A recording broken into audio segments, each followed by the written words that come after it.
من الشیطان الرجیم بسم اللہ الرحمن الرحیم رب ادخلنی مدخل صدق واخرجنی مخرج صدق واجعل لی من لدنک سلطانا نصیرا سبحان ربک رب العزت عما یصفون وسلام علی المرسلین والحمد للہ رب العالمین۔ خواتین و حضرات، اس سفر کی برکات تو بہت ہوئی، مگر میرے ساتھی واپسی سفر سے ہراساں ہو گئے۔ ان کا کہنا یہ ہے کہ جب تک بہت اچھا کھا پی نہیں لیں گے ہم واپس سفر نہیں کریں گے۔ مجھے جو آج کی شام جو موضوع ملا اتفاق سے وہ محرم الحرام میں آیا، اور محرم ہمیشہ سے مسلمانوں کے لیے، جملہ مسلمانوں کے لیے ایک انتہائی بڑے حادثے کا سبب بنا۔ مگر خواتین و حضرات، اگر حکمت الہیہ کو ہم دیکھیں تو اس میں ایک عجیب سا نکتہ چھپا تھا کہ شاید کوئی انقلاب اس وقت تک آ نہیں سکتا جب تک اللہ کی طرف سے اس کا وقت مقرر نہ ہو۔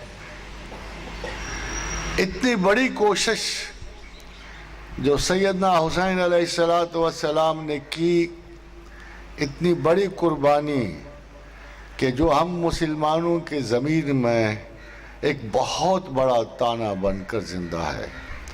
شاید ہم دونوں طرف سے اپنے آپ کو رسپانسیبل فیل کرتے ہیں کہ کیا عجیب سا حادثہ تھا کہ اس آقا و رسول کی حرمت و عزت اور محبت کا اس وقت کی میجورٹی امت سے احساس اٹھ گیا۔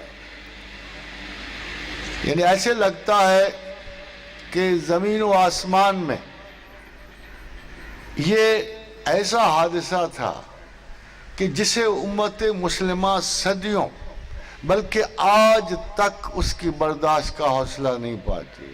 ہمیں وہ وجہ نہیں سمجھ آتی کہ آخر کیا وجہ تھی کہ اتنا بڑا حادثہ پیش آیا، اور وہ بھی اوائل اسلام میں۔ میں ان لوگوں کی بات نہیں کرتا کہ جو اس حادثات میں شریک تھے، جنہوں نے براہ راست پازیٹیو اور نیگیٹو کی ایک بہت بڑی جنگ لڑی، مگر خواتین و حضرات کچھ باتیں اوپر کی بھی ہوتی ہیں۔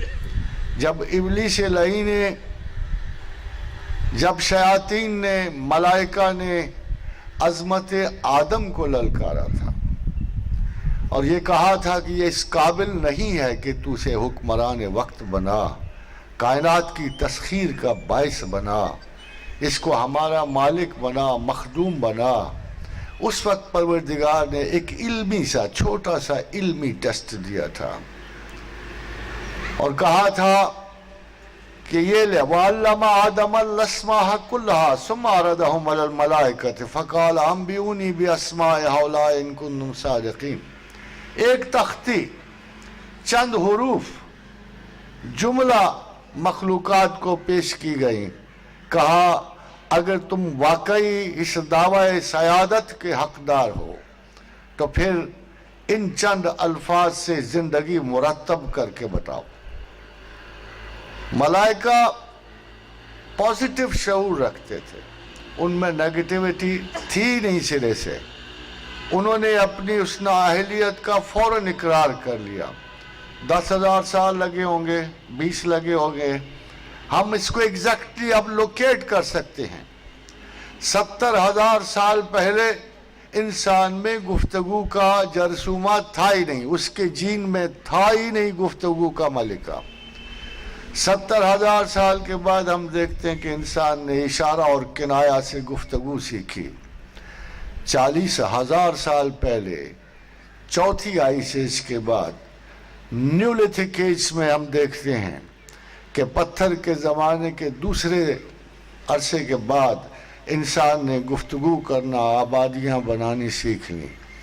شاید یہ 10-20 ہزار کا سال جو عرصہ گزرا، یہ ان تینوں جنریشنز کی آزمائش کا تھا۔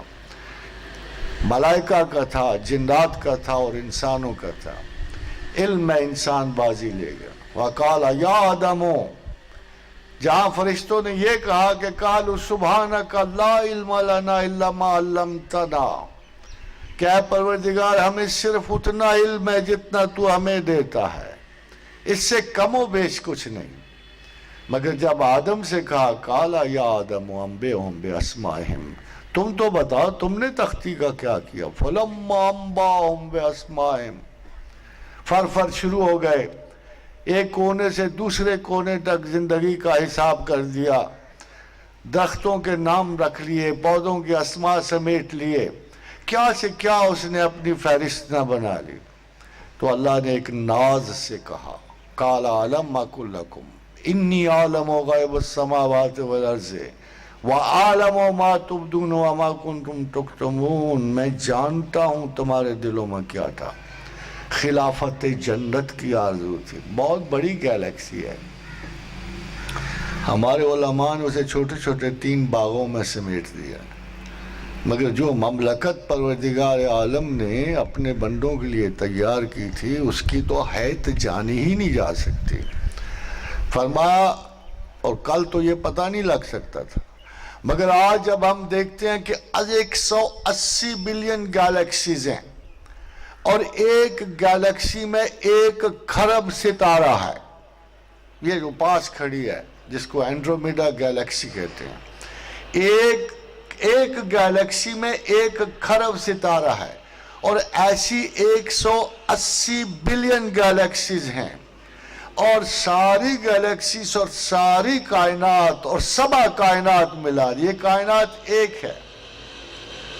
آپ نے غور کیا قرآن کے لفظوں پر، ثم استوى الى السماء فسواهن 7 سماوات، بلند ہوا وہ آسمانوں کو، مگر یہاں مراد یہ ہے کہ بلند ہوا وہ بلندیوں کو، اور درست کیے 7 آسمان، ایک سما میں 7 آسمان شامل ہیں، یعنی اس کی کائنات کے ایک ادنا سا نمونہ یہ ہے کہ 7 کائناتوں کا مالک ہے وہ، جو آپ کے بتانے کے لیے اس سے اوپر کیا ہے، آگے کیا ہے، پیچھے کیا ہے، کوئی بھی نہیں جانتا۔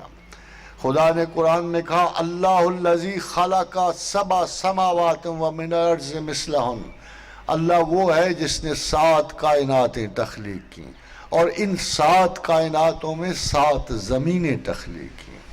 اتنی بڑی کائنات کے مالک نے جنت کی ڈیفینیشن دی ہے، وہ جنت جسے آپ 3 باغوں پہ مشتمل سمجھتے ہیں اس کی تفصیل دی ہے کہ ارضها السماوات والارض، اس جنت کی چوڑائی 7 آسمانوں اور زمینوں کی لمبائی سے بھی زیادہ ہے۔ یہ وہ جنت ہے۔ Definitely it's not a small place or a single galaxy، وہ اتنی بڑی کائنات ہے، جنت اتنی بڑی کائنات ہے کہ جس میں ارب ستارے خوبصورت رنگ و بو پھیلا ہوا ہے، اور یہ اللہ تعالیٰ کی مخصوص، آخر کوئی نہ کوئی تو اسے جانتا ہوگا، دیکھتا ہوگا، اوپر جاتا ہوگا۔ سب کے دل میں اس کائنات کی تسخیر کی آرزو تھی جسے اللہ نے انسان کے نصیب میں رکھ دیا، اور اس کو کوالیفائی کیا، اور کوالیفائی علم سے کیا۔ مگر خواتین و حضرات، علم کا کوئی عملی مقصد بھی تو ہوتا ہے۔ آپ کو یاد ہوگا کہ جب بھی بندوں پہ ایسا کوئی کرم ہوا، شیطان نے کسی نہ کسی بندے پہ گرفت مانگی، کسی نہ کسی بندے پہ اپنے دعوے کو قائم رکھنے کے لیے گرفت مانگی۔ اس نے ایوب پہ گرفت مانگی، انہوں نے کہا اللہ تو جس بندے پہ نازاں ہے تو کیا گزرا ہے؟ قالوا تجعل فیہا من یفسد فیہا ویسفک الدماء ونحن نسبح بحمدک ونقدس لک۔ یہ تو فتنہ و فساد کا مارا ہوا ہے، اتنی بڑی خلافت اس فسادی کو کیوں بخش دی تو نے؟ وہاں بھی خدا نے شیطان کو اپنی حکمت عالیہ سے نامراد کیا، اس لیے ابلیس کہتے ہیں اسے، مگر زمین پر آ کے بھی وہ کوئی نہ کوئی اس قسم کا دعویٰ بکھیرتا رہا، اور بالآخر اس نے ایوب پہ قدرت مانگی، اللہ نے اسے عطا کی۔ ایوب صبر میں استقامت کا ایک پہاڑ نکلے، صرف ایک جملہ جو قرآن حکیم میں ان کی زبانی سے ایشو ہوا اپنے خدا کے حضور کے، انی مسنی الضر وانت ارحم الراحمین، اے اللہ مجھے ضرر نے چھو لیا ہے اور تو بہت رحم کرنے والوں میں سے ہے۔ خدا نے ایوب کو نجات دی، شیطان شکست کھا گیا، مگر خاتین و حضرات ابھی اس کا زہر باقی تھا۔ ابھی وہ صبر کو سمجھتا تھا کہ اگر زندگی بچ گئی ہے تو صبر کرنے والا اتنا صابر نہیں ہو سکتا۔ اگر کسی کو کہہ دیا جائے کہ تم اس ساری مشکلات کے باوجود بچ جاؤ گے تو پھر بھی اس کے صبر کو ہم الٹیمیٹ نہیں کہہ سکتے۔ حسین کو بتا دیا گیا تھا کہ تو شہید ہو جائے گا۔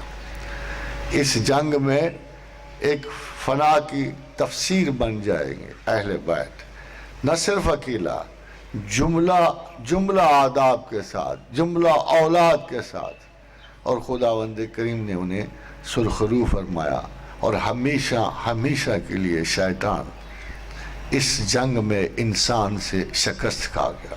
خادم حضرات، یہ دو گروہوں کی جنگ نہیں تھی، بلکہ اس کلیم کی جنگ تھی جو شیطان نے اللہ کے حضور کیا تھا کہ میں ضرور تیرے بندوں کو زمین پہ گمراہ کروں گا، میں ان کے دائیں سے آؤں گا، بائیں سے آؤں گا، اوپر سے آؤں گا، نیچے سے آؤں گا، میں ان کی استقامت توڑ دوں گا، میں ان کی یقین کو بحران کا شکار کر دوں گا۔ کہیں نہ کہیں وہ کوئی نہ کوئی بہانہ اور عذر رکھ کے اپنی زندگی بچانے کے لیے کوئی نہ کوئی طریقہ ڈھونڈ لیں۔ اور خادم حضرات، مزے کی بات ہے کہ پروردگار عالم نے یہ گنجائش بھی رکھی تھی، جان کی اتنی اہمیت تھی کہ پروردگار عالم نے جان بچانے کیا عذر بھی رکھا تھا۔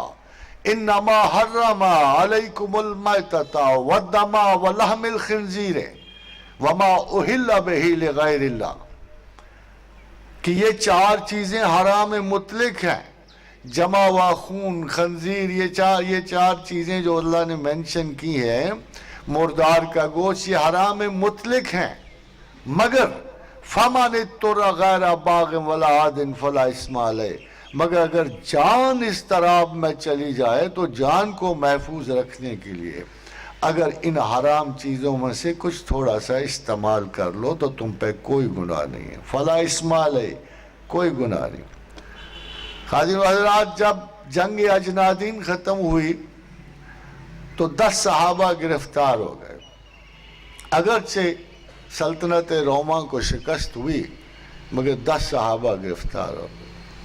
تو 10 کے 10 صحابہ جب حضور اکرم صلی اللہ علیہ وسلم کے یہ صحاب قیصر روم کے پاس پہنچے، انہوں نے بڑے احترام سے ڈیل کیا مگر بھوکا رکھا۔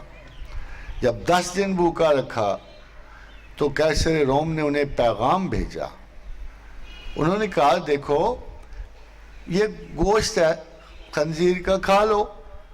انہوں نے نہیں کھایا، تو خود آیا چل کے اور کہنے لگا کہ دیکھو تمہارے مذہب میں، تمہارے قرآن میں اجازت تو ہے نا، دیکھو نا تمہاری جان خطرے میں ہے، تمہاری موت سر پہ، تو کھا لو گے تو کیا حرج ہے۔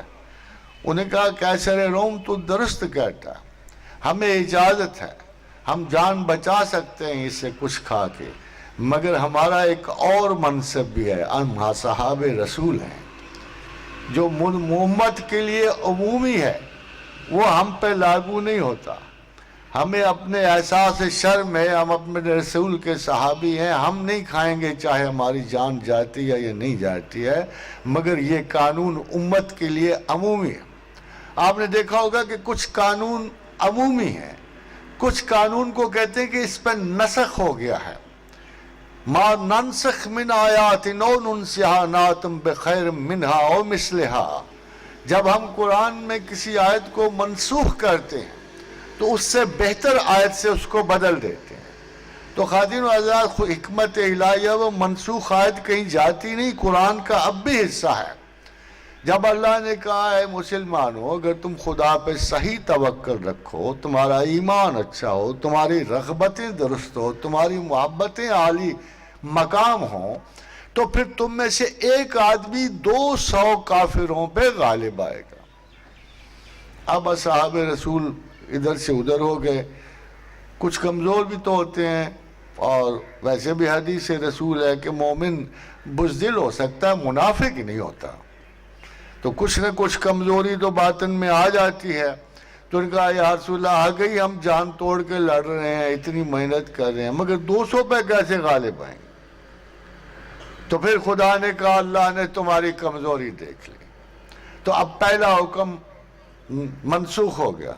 اب تم میں سے کامن لیول کا ہر مسلمان اگر معمولی سے معمولی بھی ہوا اور اللہ کے لیے لڑا تو ہم ایک مسلمان کو 2 کافروں پہ بھاری کریں۔ دیکھا ایوریج کتنی چینج ہو، کہاں 200 اور کہاں 1۔ مگر آپ یقین جانیے کہ 65 کی جنگ میں ایک عجیب و غریب واقعہ پیش آیا کہ ایک کپتان جو اکیلا تھا اور جس کے پاس خالی ہیلی کاپٹر تھا، وہ ایک انڈین دستے کے اوپر سے گزرا جو 200 بندوں پہ مشتمل تھا، اور ان کو اوپر سے یہ آواز دی کہ ہتھیار دے دو ورنہ تم سب مارے جاؤ گے، اور فوج تمہارے ارد گرد ہے، اور 200 بندے پکڑ کے وہ اپنے کیمپ پہ لے آیا۔ This can happen even today، بشرطے کہ اعتقاد کے لیول میں کوئی خاص فرق نہ ہو۔ جب آپ کا اعتماد خدا کی ذات پہ مطلق ہوتا ہے اور جب اس کے ہوتے ہوئے آپ کو کوئی بڑا نہیں لگتا۔ اللہ اکبر کا مطلب اللہ بہت بڑا تو شاید نہیں ہے، مگر یہ ہے کہ اللہ ہی بڑا ہے اور کوئی بڑا نہیں ہے۔ اللہ اکبر جس کو صحیح معنوں میں جس کے دل میں جاگزیں ہو جائے، اسے دنیا کو کوئی فتنہ چھو ہی نہیں سکتا، وہ ہمت عالی میں اتنا بڑھ جاتا۔ یہ جو پہلے مسلمان تھے یہ ایسے ہی تھے، قریباً سارے ہی تھے۔ جنگ کنسرین میں خالد ابن ولید نے ایک پورے بڑے لشکر کو صرف 10 صحابہ کی مدد سے ایک درے میں روک کے رکھا۔ صبح سے لے کر شام تک لڑائی ہوئی، اور وہ پورے کا پورا لشکر جو جنگ کنسرین میں، اور وہ بھی عربوں کا لشکر، دجلہ بن احمد غسانی کے لشکر کو انہوں نے روک کے رکھا۔ تو جب وہ روما کی طرف بڑھے، یرموک کی جنگ کے میدان کی طرف بڑھے، تو ان کو روما کے سلطنت کا سپہ سالار کا جو آرمینیا کا جنرل تھا اور بڑا ٹف مشہور تھا، بڑی جنگیں جیتے ہوا تھا، اس نے خالد کو ایک خط لکھا، اور اس خط میں اس نے لکھا کہ تم عرب لوگ سوسمار کھانے والے، گو کھانے والے۔ وہ پتہ ہے آپ کو یہ صحراؤں میں اور کچھ ملتا ہی نہیں تھا۔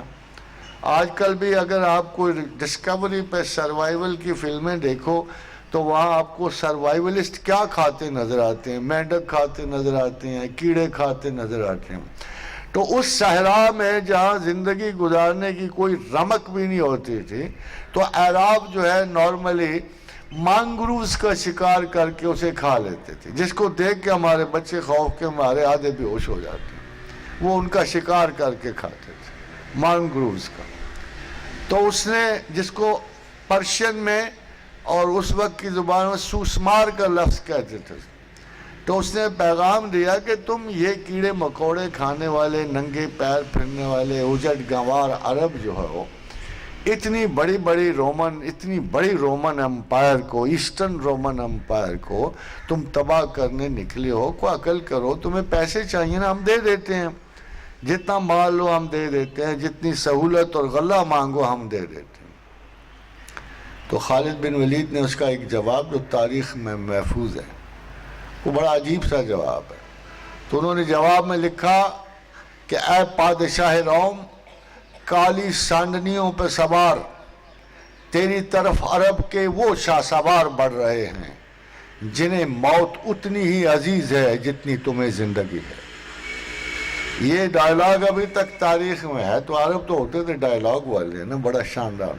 یہ ڈائلاگ تو آج بھی کوئی پڑھے تو کسی مسلمان کا خون گرما جاتا ہے کہ کالی سانڈنیوں پہ سوار تیری طرف عرب کے وہ شاہ سوار بڑھ رہے ہیں جنہیں موت اتنی ہی عزیز ہے جتنی تمہیں زندگی ہے۔ اور پھر یرموک کی جنگ کا فیصلہ تو ہوا ہی۔ یہ وہ لوگ تھے جنہوں نے اسلام کو اسٹیبلش کیا، یہ وہ لوگ تھے جن پہ خدا مطلق کا مکمل بھروسہ اور حکمرانی تھی، اور خدا کی وہ حدیث قدسی پوری ہوتی تھی، جب کوئی خدا کے لیے جنگ کرنے کے لیے نکلتا ہے تو خدا اس کا ہراول دستہ ہوتا ہے، خدا اس کے آگے آگے چلتا ہے، وہ ایک ہوتا ہے تو خدا دوسرا ہوتا ہے۔ مگر خواتین و حضرات، بعض چیزیں مقدرات میں اوقات کا پیمانہ بن جاتی ہیں۔ جیسے میں نے پہلے کہا کہ بنو امیہ سے دو فاش غلطیاں ہوئیں۔ ایک تو شہادت حسین کا المیہ، جس نے بنو امیہ میں بنو معاویہ کو سرے سے ختم کر دیا۔ خالی یہ نہیں کہ یزید کو بعد میں کیا محسوس ہوا ہوگا، ظاہر ہے اس بدبخت کو شراب نے فرصت کبھی نہیں دی، اس کو کیا محسوس ہوا ہوگا، مگر اس کا بیٹا معاویہ بن یزید صرف 6 ماہ کی خلافت کے بعد وہ مر گیا اس صدمے سے کہ میرے خاندان نے یہ کیا کیا ہے۔ معاویہ بن یزید جو ہے صرف 6 ماہ کے بعد ہلاک ہو گیا، مر گیا اسی صدمے سے کہ میرے باپ نے یہ کیا کر دیا۔ اور دوسرا حادثہ اس وقت پیش آیا کہ جب قتیبہ بن مسلم باہلی چائنا کے دروازے پہ تھا اور سنکیانگ کا محاصرہ کیا ہوا تھا۔ سنکیانگ میں آج جو آپ کو چینی مسلمان نظر آتا ہے، یہ قتیبہ بن مسلم باہلی کی اسی الغار کی وجہ سے۔ آج بھی فرانس کے بارے میں، یورپ کے بارے میں جو سب مورخ ہیں یورپ کی مشرق اور مغرب کے، یہ کہتے ہیں کہ اگر امیر عبد الرحمن الغافقی شہید نہ ہو جاتے، وفات نہ پا جاتے، مرض سے شہید نہیں ہوئے طولون کے معرکے میں، تو آج یورپ کے کلیساؤں میں اذانوں کی صدا سنائی دیتی۔